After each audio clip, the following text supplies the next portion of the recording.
Hello everyone, welcome to our React.js tutorial episode 1. Today we're going to show our different prerequisites to start the project and also how to set up the Visual Studio Code editor to work our codings.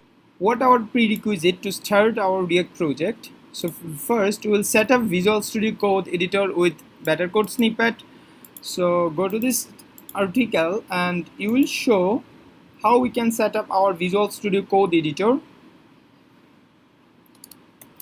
to code very fast. I'm giving all the links here so you can download Visual Studio Code. Whoever doesn't use VS Code yet, I'll recommend VS Code for faster and better development in React.js. So just download this VS Code and additionally, VS Code is not all. We have to install some extra extensions in there.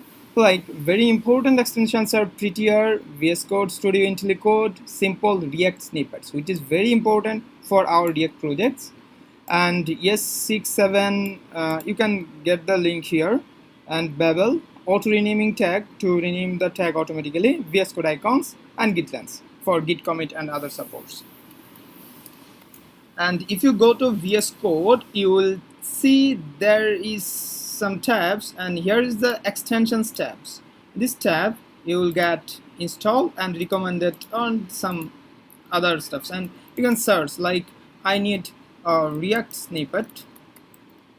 So just search it and you will get a suggestion and just install it. So okay, so I have already installed it, that's why it's installed, and I can install so many other stuffs, and I have installed this simple React snippets, and it's very awesome, and we'll that you see when you have started our work. So that's it. Next, I'm assuming you have a very basic JavaScript knowledge, and you can learn that from going to W3 schools.